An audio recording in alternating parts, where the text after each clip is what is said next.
Hii ni Dira ya Dunia kutoka idhaa ya Kiswahili ya BBC. Mimi ni Roncliffe Odit.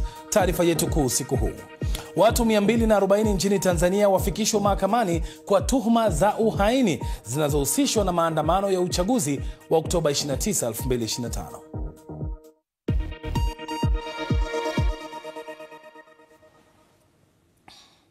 Watu 240 wamefikishwa mahakamani kwa tuhuma za uhaini nchini Tanzania kufuatia maandamano na ghasia za uchaguzi wa Oktoba 29 nchini humo. Kwa mujibu wa sheria za Tanzania, mashtaka ya uhaini hayana dhamana na adhabu yake ni kifo. Wengi wa wale waliofikishwa mahakamani ni vijana, na miongoni mwao ni mfanyabiashara Jennifer Jovin almaarufu kama Nifa, anayeshtakiwa kwa uchochezi wa kuhamasisha umma kununua barakoa za kuzuia moshi wa kutoa machozi wakati wa maandamano ya kupinga uchaguzi. Baadhi ya wanaoshikiliwa pia wanakabiliwa na mashtaka ya kula njama ya kutekeleza uhalifu na njama ya kuharibu miundombinu. Hii hapa kauli ya wakili wa washtakiwa Peter Kibatala. Kuna makundi matatu katika mahakama hii ambao wanashtakiwa na hayo mashtaka ya uhaini. Ni mazito.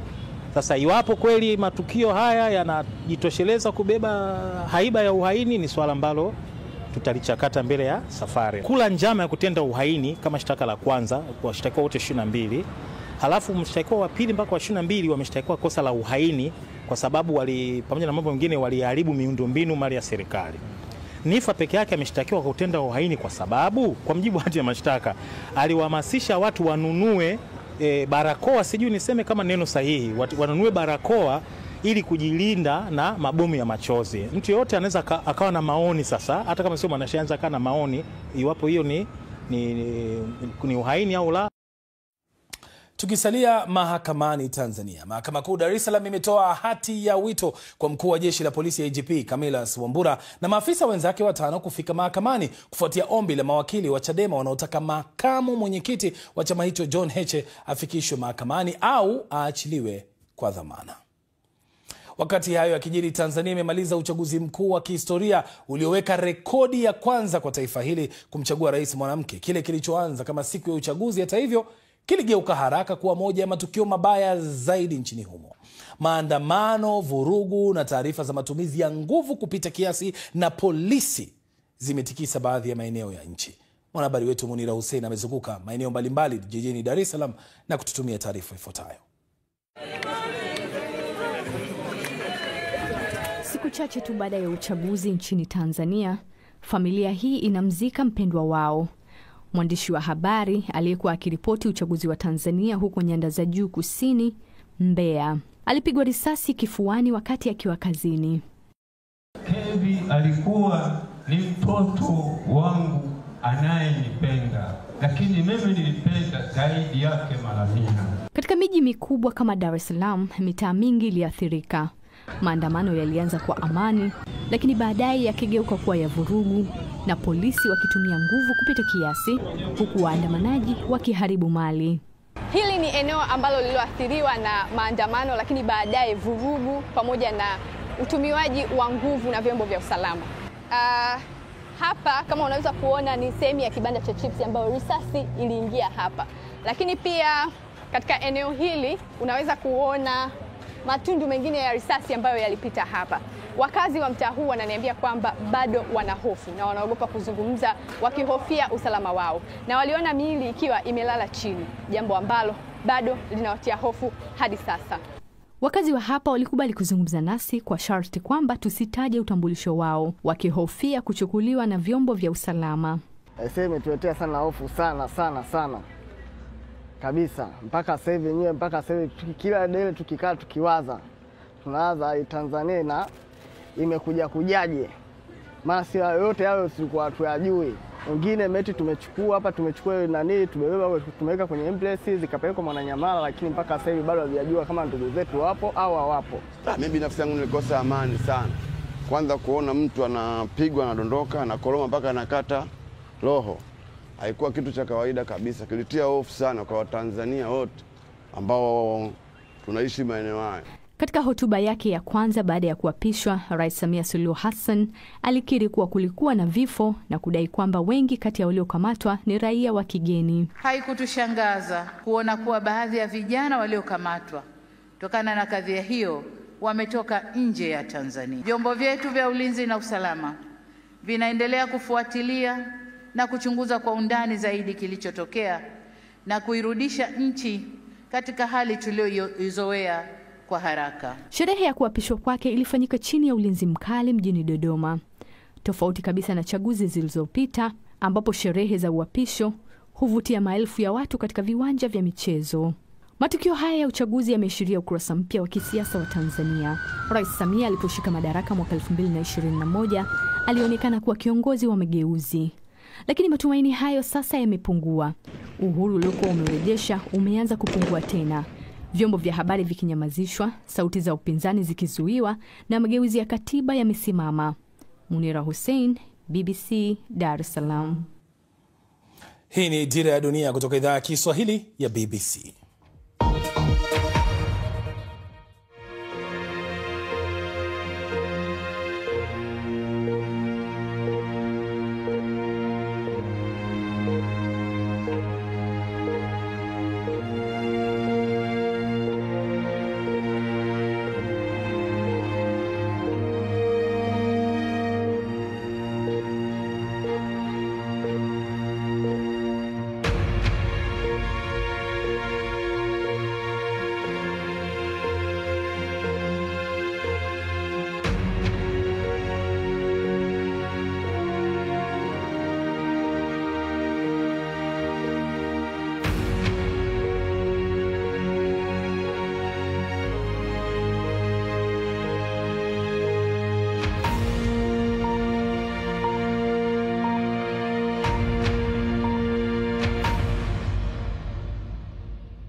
Karibu tena, hii ni Dira ya Dunia kutoka idhaa ya Kiswahili ya BBC.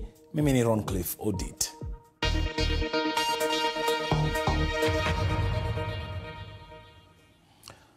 Sasa waangalizi wa asasi mbalimbali wametoa ripoti kuhusu uchaguzi wa Tanzania na kusema kwamba haukukidhi kanuni na viwango vya demokrasia.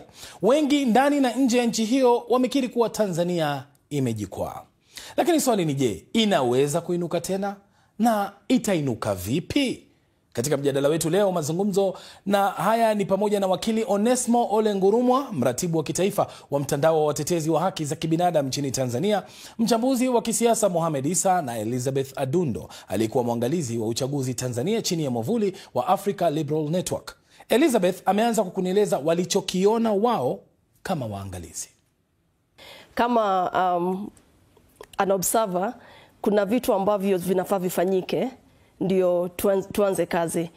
Ya kwanza kunafaa kuwe na mkutano between the observers na INEC. Ndio mnapewa rules, mnapewa vijitabu za rules and regulations. No. Yeah. Lakini hiyo haikufanyika. So unapata wakati hiyo tuliona ilifanyiki, watazamaji wengi waliondoka Tanzania. Walijua hapa kutachafuka. Siku ya kupiga kura kwenyewe, unapata kwamba kwa vituo vya kupiga kura kulikuwa na wanajeshi. Na kawaida ukiona wanajeshi mahali unajua kuna hali ya taharuki. So hiyo ilifanya wapiga kura wengi walikaa kando na kukuwa na watu kabisa. Kisha masaa 8 hivi kukakuwa na taharuki kabisa. Waandamanaji walikuja wakaribu vitu kwa vituo vya kupiga kura na tukapotea hivyo. Tuzuie wazo hilo. Wacha niende kwa Onesmo. Onesmo, wewe ni mwanasheria lakini pia wewe ni mtetezi wa haki za kibinadamu. Kwa tathmini yako, Je, uchaguzi huu wa Tanzania ulikidhi vigezo vya demokrasia huru? Sisi kama Watanzania, lakini sisi kama taasisi za haki za binadamu, kwa muda mrefu, takriban miezi 5 kabla uchaguzi huu, tulianza kuelezea wasiwasi wa namna uchaguzi huu utakavyokwenda, na tukaelezea namna gani tunapaswa kufanyia kazi mambo mengi ya msingi kabla ya kuelekea kwenye uchaguzi huo. Na mambo ambayo tulizingatia, ambayo sasa yanafanya uchaguzi huu usiwe na sura ya kidemokrasia, tukitambua kwamba Tanzania ni nchi yenye mifumo. Kwa mujibu wa katiba yetu, Tanzania ni nchi ya kidemokrasia ambayo inapaswa kuendesha chaguzi zake zenye sura ya mfumo wa vyama vingi. Kwa hiyo tukaona hizi dalili, tukashauri serikali, tukashauri nchi kwa ujumla kwamba ni vyema kabla ya kwenda kwenye uchaguzi huu kuna mambo kadhaa ya kufanya. Kwanza ni maboresho ya msingi ambayo yalipaswa kufanyika, lakini la pili, jambo ambalo lilikuwa la msingi sana ambalo limetufikisha hapa tulipo, ni swala la taifa kugawanyika, manunguniko, malalamiko mengi ya wananchi, taasisi mbalimbali ikiwemo vyama vya upinzani.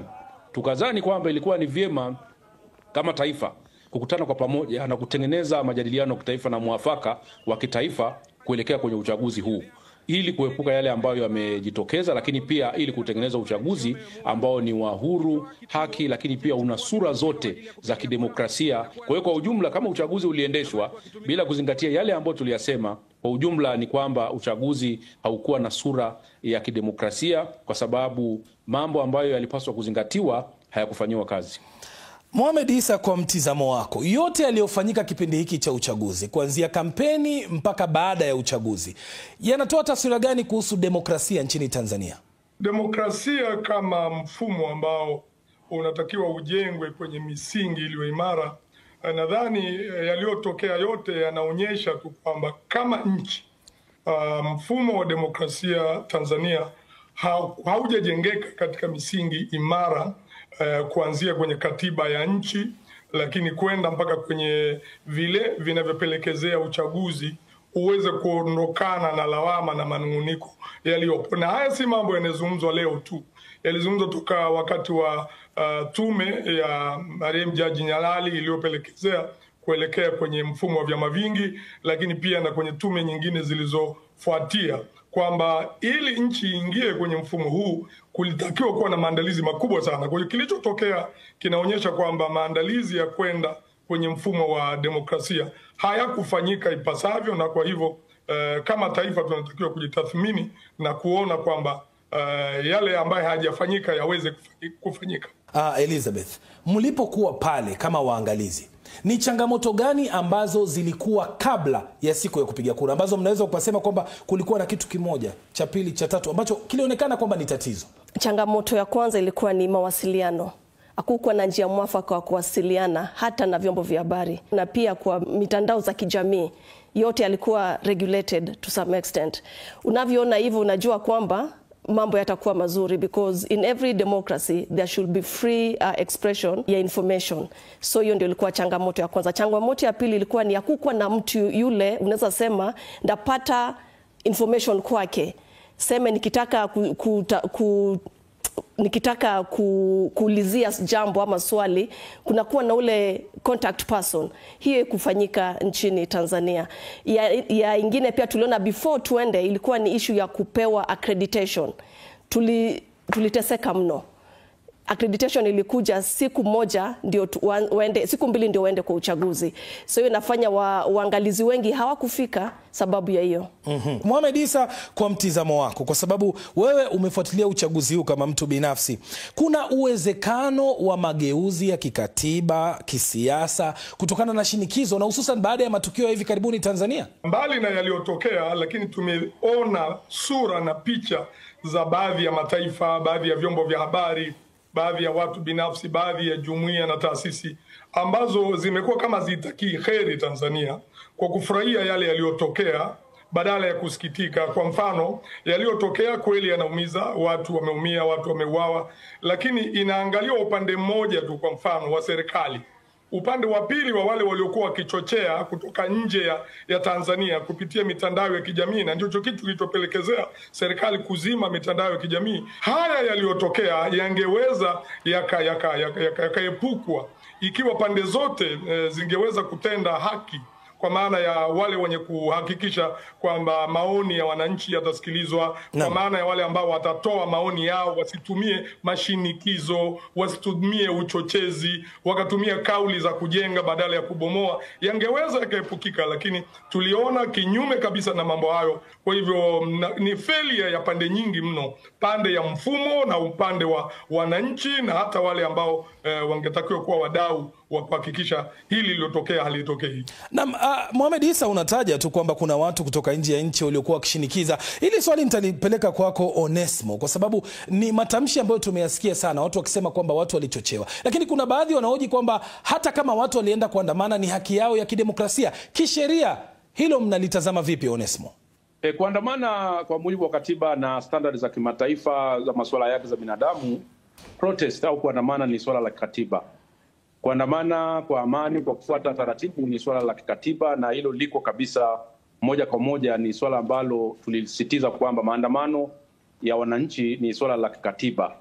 Na niseme tu kwamba wananchi walikuwa na malalamiko muda mrefu, na ndio maana sisi tulikuwa tunasisitiza kwamba ni vyema wananchi wakasikilizwa, wakafanyiwa kazi, malalamiko yao yakafanyiwa kazi kabla ya uchaguzi. Kwa hiyo wakati mwingine, pamoja na kwamba waandamanaji wanaweza wakawa wanafanya makosa, lakini pia wale wanaopaswa kusimamia maandamano wamekuwa pia chanzo cha kufanya maandamano yawe ni ya vurugu, kwa sababu wanaanza kutumia nguvu kubwa na wananchi nao wanaanza kujihami na kuanza kupambana. Kwa hiyo ni vizuri kuangalia namna gani pande zote zinaweza zikatumia hii haki ya maandamano. Wale wanaopaswa kuandamana wakatimiza wajibu wao kama waandamanaji kwa kutokutumia nguvu, na wale wanaosimamia wasitumie nguvu ya ziada, wawaongoze waandamanaji kufikia malengo yao.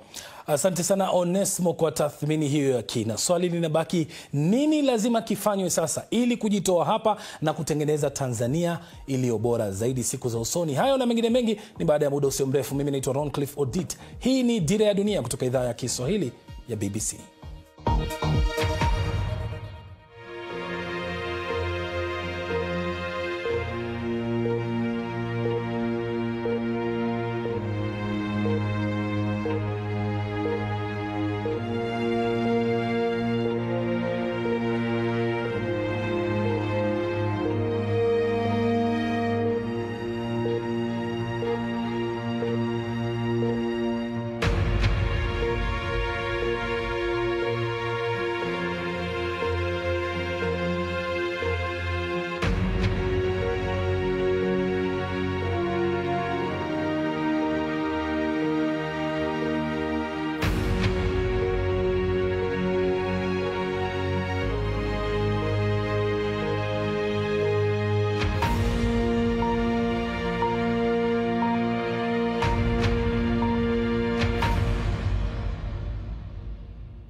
Karibu sana, hii ni Dira ya Dunia kutoka idhaa ya Kiswahili ya BBC. Mimi ni Roncliffe Odit.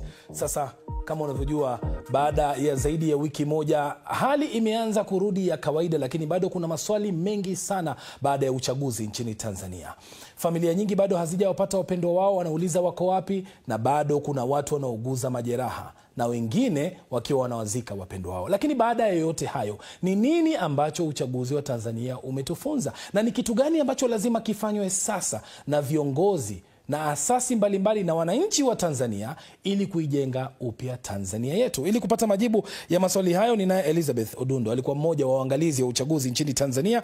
Yupo nami hapa katika studio. Tunaye Mohamed Issa, ni mchambuzi wa masuala ya kisiasa, na ninaye wakili na mtetezi wa haki za kibinadamu Onesmo Ole Ngurumwa ambaye anajiunga nasi kutoka Dar es Salaam, Tanzania.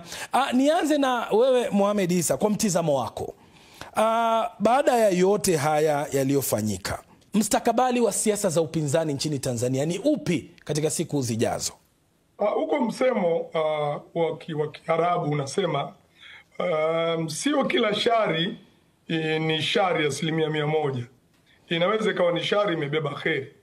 Tanzania tumejikwaa na tumeanguka, lakini kujikwaa kwetu tunaweza tukainuka. Kitu cha msingi ni kuangalia tumejikwaa wapi, yani nini kimesababisha tujikwae. Tusiangalie tulipo, pamoja na kuangalia tulipoangukia, waliojeruhiwa, waliouawa, mali iliyoharibika, lakini tuangalie nini kilichopelekezea hali kufika hapa. Kama ambavyo tumekuwa tunasema kwamba mifumo yetu katika nchi za Afrika, baada ya kuwa tumeingia kwenye mfumo wa vyama vingi, ni mifumo ambayo ililazimishwa, yani ni mazingira yalilazimisha kwamba sasa kambi ya mashariki iliyokuwa inaongozwa na dola ya Sovieti inaporomoka, Urusi yenyewe inaporomoka, na mataifa ya komunisti yanaporomoka, na nchi zinaenda kwenye mfumo wa demokrasia, basi na sisi tuingie kwenye demokrasia. Lakini ile misingi ya kwenda kwenye demokrasia haikuwekwa imara. Kwa hiyo demokrasia yetu ni kama mti ambao hauko kwenye ina mizizi imara. Cha kwanza cha kufanywa, tushushe hasira, tushushe mihemko, na serikali nayo sasa iweke mazingira, miundombinu ambayo wananchi watasikilizwa maoni yao. Kwa mfano, ni kweli kabla ya uchaguzi vyama vya siasa vilikuwa vikisema taratibu za uchaguzi zipitiwe, zirekebishwe kwa pamoja, lakini inaonekana haikusikilizwa sawasawa hiyo, jambo ambalo lilipelekezea kuwa na manunguniko yanayoendelea. Kwa hiyo hapo ndipo pa kuanzia, lakini pia maridhiano, na huwezi kwenda kwenye maridhiano bila kuweka msingi wa nini taifa linataka. Tunataka tutoke hapa kwenda wapi? Wacha nirudi kwako Elizabeth, kama mmoja wale waliokuwa Tanzania mkiangalia uchaguzi, kwa mtizamo wako, nyinyi mmetoa mapendekezo, nini ambacho lazima kifanywe ili Tanzania iepuke kujipata katika hali kama hii tena? One of the things that Tanzania lazima kifanye ni kwamba wafungwa wote wa kisiasa kutoka mwaka jana na mwaka leo, hata baada ya hii uchaguzi, lazima watolewe. Hatuwezi endelea mbele bila kutoa watu ndani kisha ndo tuingie kwa haya maridhiano. Ndugu yangu anasema hakuwezi kuwa na maridhiano na wengine pia bado wanaona ni kama wanafinyiliwa.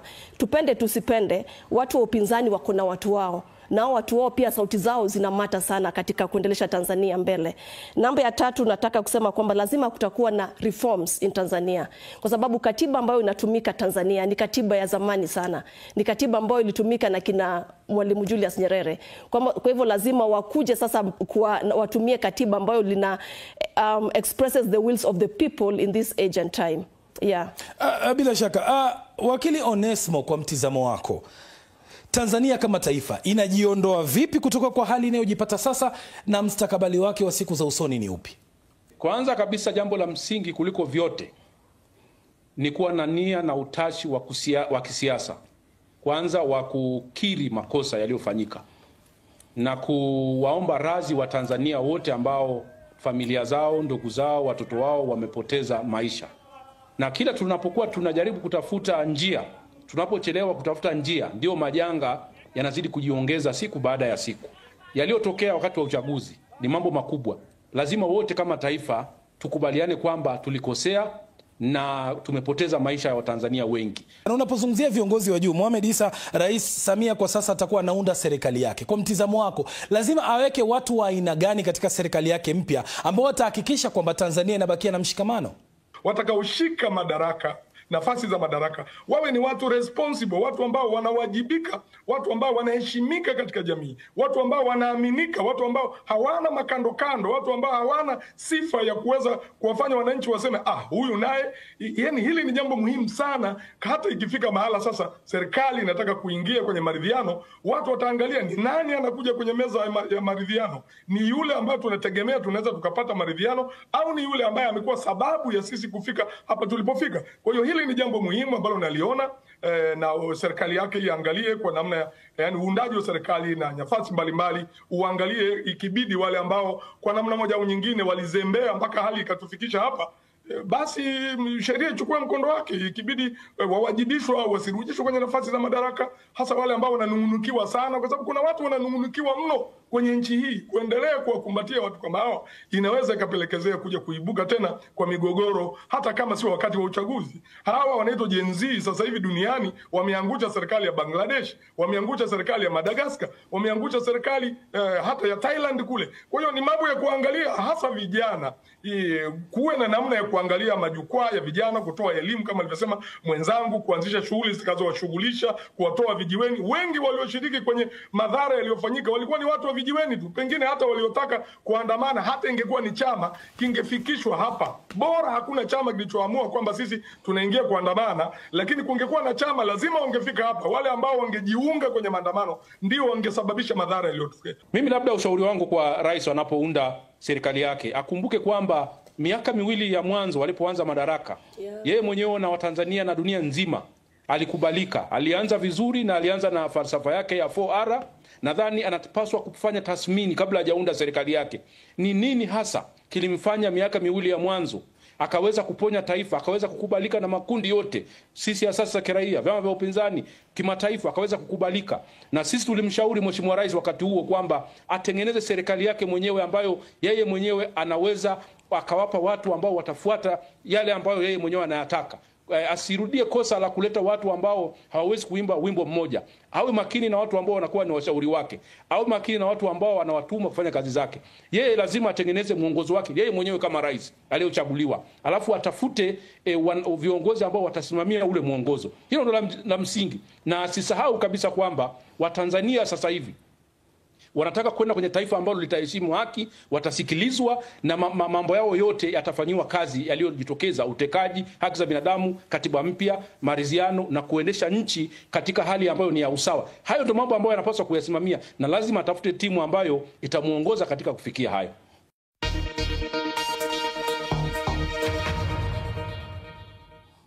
Wakili na mwanasheria huyo na mtetezi wa haki za kibinadamu Onesmo Ole Ngurumwa akihitimisha mjadala wetu wa siku hii ya leo kuhusiana na hali ya uchaguzi nchini Tanzania na mustakabali wa taifa hilo siku za usoni. Kwa niaba ya wale wote waliofanikisha matangazo haya wiki yote hii, nasema shukran sana kwa kuandamana nami. Mimi naitwa Roncliffe Odit. Naweza nifuatilia katika mitandao ya kijamii Facebook, X, Instagram na pia TikTok, Roncliffe Odit. Uwe na weekend njema, lakini kwa sasa usiku usiokuwa na usumbufu wa mbu.